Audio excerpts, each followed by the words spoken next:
What's going on, y'all? I am your fitness leader, TJ, and welcome to another Addictiv podcast episode where I focus on providing motivational content for your week. If you've been following the acronym or you understand the acronym of Addictiv, you know that the first I in Addictiv means invest, or it stands for invest. And that's kind of where I want to direct this topic towards today. So, as I was thinking about this topic, the Bible verse from Matthew 25:14 to 29 or something like that. It talked about how this kind of like this master and his three servants, he gave talents to, or some type of currency to, right? The first servant he gave 5 talents to. The second servant he gave 2 talents to, and the third servant, he gave 1 talent to. Then the master went on a long journey, and it was up to the servants to take the talents based on their abilities to kind of invest with what they were given. So the first servant that was given 5 talents, he went, invested, and he brought back 5 additional talents. Then the second servant with the 2 talents went, invested, and gained 2 additional talents. But the third person, or the third servant, he took his talent and he dug a hole in the earth and buried it. So then when the master returned to collect on the talents, the first servant came back with his 5 talents and gave 5 additional talents, and the master was pleased. The second servant came back with the 2 talents that he was given and brought back 2 additional, and the master was pleased. And from the first 2 servants, the master gave them more to oversee, put more on their plate, gave them more, made them in charge of more of his possessions. Then the third, who didn't do anything but bury his talents because he felt like he wasn't going to be able to do anything with it or be able to make anything on it. He buried it, came back to the master with what he buried, and the master was upset because he felt as though what he gave the third servant possession of, he should have at least been able to get a little interest, or gain some interest on what he gave. So he took what he gave to the third servant and gave it to the first and the second servant.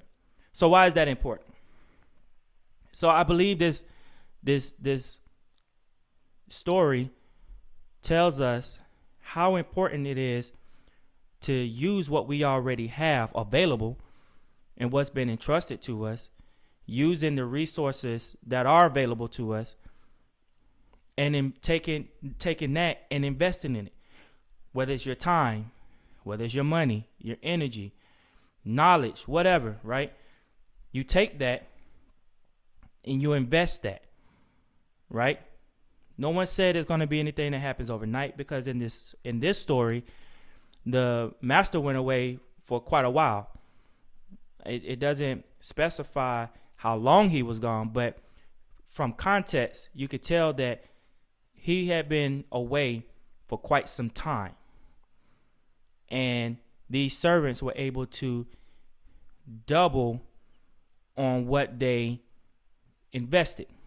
So when we look at our finances, our wellness, our health, our education, our careers, whatever it is, right? At some point, we shouldn't be stagnant in what it is that we're doing. So I'll go back to when I was working at Burger King when I was in high school, right? That was a job. That was a job. And it was at this point I didn't really know how to manage money. I didn't understand money management. And what we're taught save your money, right? Budget. No one really teaches it, at least not from when I was growing up. I was just told you need to learn how to save your money. Well, who's teaching me? Who's going to teach me how to save? There was no YouTube at the time. Social media, I don't even know what that was. There might have been MySpace, maybe. But there was no one really teaching financial literacy. No one was teaching what investing meant. It was like and from where I'm from, it was like this big kept secret. Only the rich, only the people that were wealthy did this. My parents, if they did it, I didn't know anything about it. They didn't talk to me about it. All I knew was save your money. So, so now working at Burger King, I was probably making like $750, $775 maybe. Nope, that's too high. I was making $575 when I first started. And I think the highest I got to was maybe $6 an hour. So I never really had a check that was over maybe $300-$400 every 2 weeks, maybe. The most I actually saved from during my summer job was just under $1,000. Okay, because I was still a kid, still a teenager, still wanted to buy clothes and shoes and hang out with my friends and food and all kinds of stuff, right?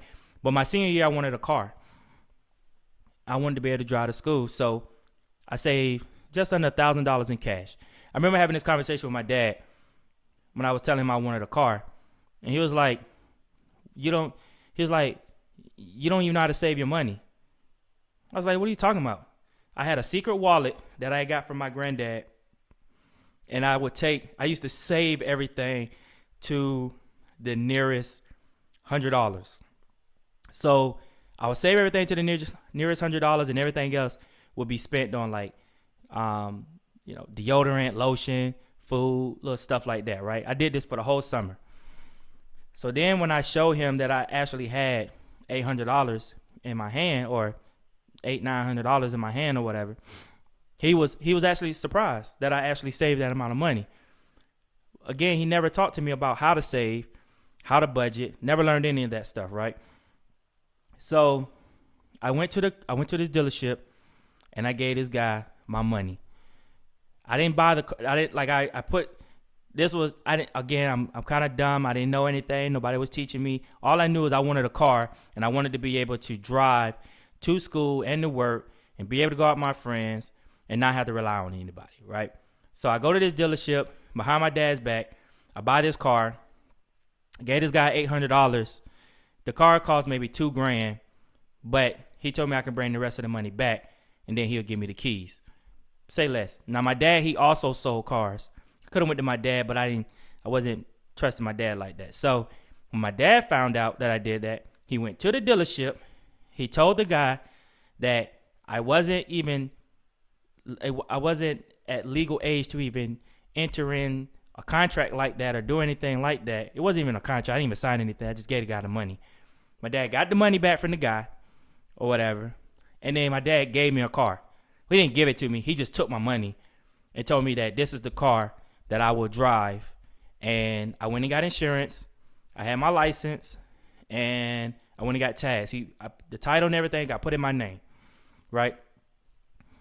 And then I would have to pay my dad a certain amount of money in order for me to have that car, keep that car. Well, long story short, that never worked out. My dad ended up selling the car. I lost all the money, whatever. That's neither here nor there.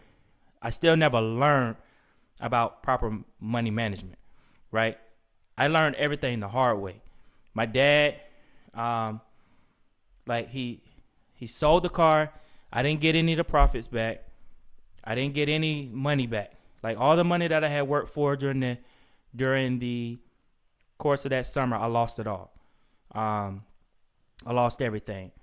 By the time I entered into the Navy, I was upside down in bills and debt, and I had a bank account. I finally got a bank account, but I also had like credit cards. I did all this stuff like right after I graduated from high school, and like no one actually taught me about finances whatsoever. I didn't learn finances until I actually met my wife, and she taught me about budgeting. She taught me about saving, and we kind of started doing everything together. I got out of debt, paid off all my debt. Thank God I didn't have a whole lot, but I paid off all my debt. And then I turned around and started learning about investing. So where did I learn about investing? How did I learn about investing? Okay, I'll tell you. So first off, anybody that you're hanging around, anybody that you talk to on the daily, first ask them, what do they know about it? What do they know about investing? What investments are they making? What do they consider investing? Is it their time? Is it their money? Is it into themselves? How do they invest, right? What I did was I talked to older people. I look at my grandparents. I look at my parents. I look at where they are in their lives. And it's not to say that they are doing bad or doing good. That's neither here or there. I look at them. I look at their situation. I look at where they are in their retirement age, how they were during their working age, and kind of where they're going into their retirement age, right? And I look at it and I say, is that where I want to be when I get that age? What is it that I want to be doing in my life? Where do I want to be? What kind of lifestyle do I want to live? What do I want for my kids by the time I reach that age? And then I ask them, what could you have done differently? What is it that you wish you had done? What have you learned so far? Or what do you know now you wish you knew then? Those are the questions I ask. I don't ask nobody that's close to me as far as age goes. Anybody I don't talk to them. I don't really care about what you're doing unless you're living some type of lifestyle and you can show me how to. I don't listen to you. I want the older generations, because in order for me to do better than the previous generation, I need to know what they did so that I can do better. I can do it better. I can set the generation after me up to be better than I was. Right? We talk about leaving a legacy for our kids, for our future generations. So what are we doing now to invest into that future generation? And that's how you should be thinking. And it's more than just money, right? I have a family history of diabetes, high blood pressure, right? All that runs in my family. I'm sure other families, maybe you have a family member, maybe you have a family history of diabetes or cancer or whatever it is, right? Anything that's hereditary, anything that's passed down. We all have something, right? What can you do better? That's where I go and talk to my older generations, the people that I'm in that bloodline. Hey, what do you wish you'd done differently? I see my grandparents, my parents with diabetes. Hey, what did you do wrong? Where do I need to put my focus? Maybe I need to eat better. Maybe I need to, make sure I'm, physically active daily. That's me investing. That's a lifestyle that I need to, get my kids exposed to. Because I can't tell you that I was exposed to that lifestyle before I got into it. I was a skinny kid. I was picky. I got picked on, you know. So now I invest my time into making sure that I'm not only financially sound, but also physically sound, mentally sound. Let's look at the finances for a minute. You know, I didn't come from a family of money or knew about money management or investing, or I'm a kid from the hood. I often think about the first apartment that I lived in Daytona Beach, or at least the one I can remember. I remember those apartments, the projects in Daytona Beach, Soul City. I remember getting picked on in school because I lived there. Me. And I wasn't even the only kid that lived in Soul City in middle school at the school I was going to. So many other kids, families, lived there, but I was targeted for living there. I don't understand why. Never understood that. To this day, still don't understand why. Because a lot of the other kids that lived, they loved them. Matter of fact, there were other projects that surrounded the projects that I lived in that was just as bad as the ones that I lived in, but I was targeted. Never understood that to this day. And I felt like that was a defining moment for me, for my life. Because I only lived there maybe just over a year and a half, right? And then I moved to Jacksonville. I was only there for a year and a half. Other families and kids that I went to school with lived there way longer than me. Lived there probably for years to come. Some probably even moved back, even after they renovated. Probably moved back there. Only lived there for a year and a half. And I was targeted, picked on, bullied for living in the projects. People talking about I slept on cereal boxes. It's funny now, but it was a defining moment for me because I knew that was something that I didn't want my kids to be subjected to. My kids never even lived in an apartment building before. And that's not to brag. It's to say, hey, you have to look at what your previous generations have done, how they lived. And then you invest your time and your energy into those things in what you want for them and what you want for yourself. But I think about my kids because what happened, how I was treated, the things that I went through. I'm not sure if kids are that cruel now because the hood is glorified. It wasn't glorified when I lived there. It wasn't the business when I lived there. It wasn't nothing pretty. I remember the roaches, the smells, the fights, the loudness. There's nothing. I never want my kids subjected to that. Cause we wasn't dirty. We didn't live dirty. We didn't live nasty. We were clean. So I look at those previous generations. I ask them. So when it comes to your investment and your money, talk to them. Ask them, hey, what did you do wrong? Don't be afraid. Ask them, what did you do wrong? What do you wish you had done differently? I get a lot of questions about what I invest in. I'm not going to tell you that. What I will tell you is what I research in, right? So first off, your mindset has to be focused on educating yourself, okay? Educating what works for you. Educating yourself on what you want for your future. Where do you see yourself long term? Your goals, your financial goals. Even when we talk about your health and wellness and all this stuff, that's you have to figure that out for yourself. Because everybody's portfolio is going to be different, whether it's finances, health, wellness, education. Everybody's goal is different. So me telling you what I do as far as what I invest in, it's not going to work for you. Okay? So the first thing you should do is educate yourself on whatever it is that you're looking to do for you.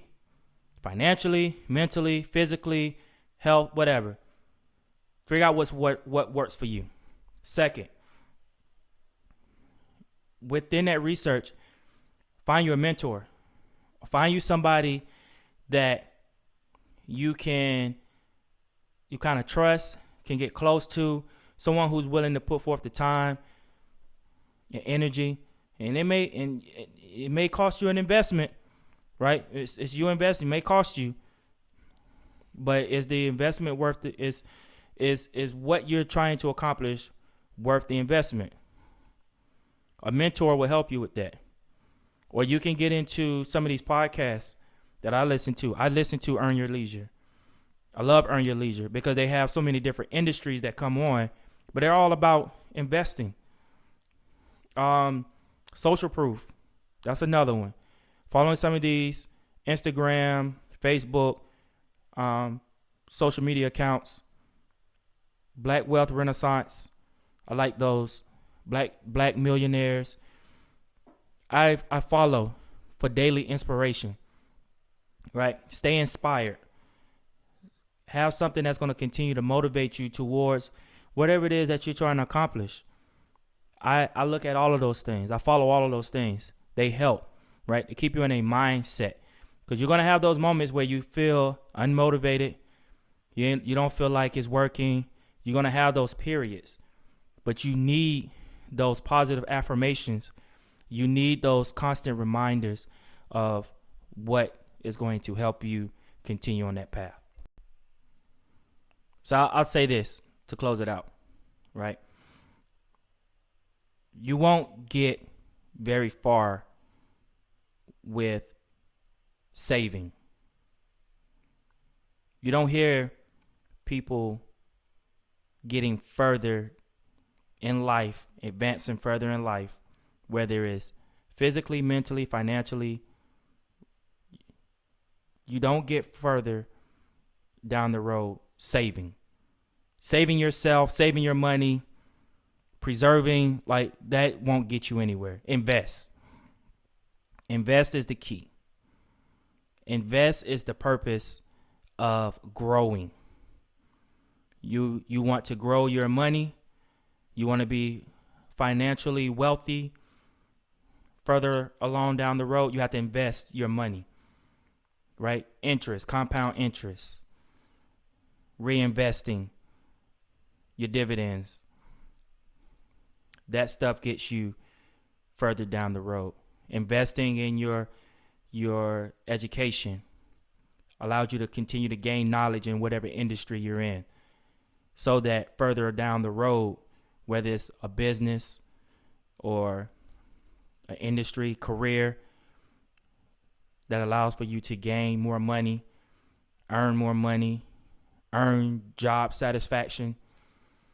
You have to invest that time into whatever it is that you're doing, whether it's your physical fitness, your health, your families.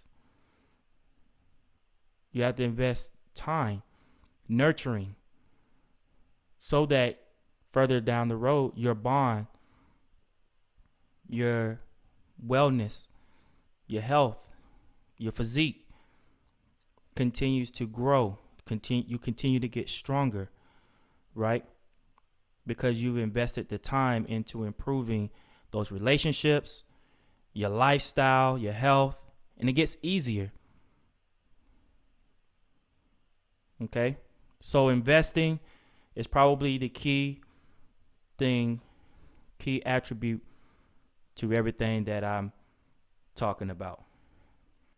I'm your fitness leader, TJ. Thank you for tuning in to another Addictiv podcast. I hope everyone have a motivated week, and I'll see you next time.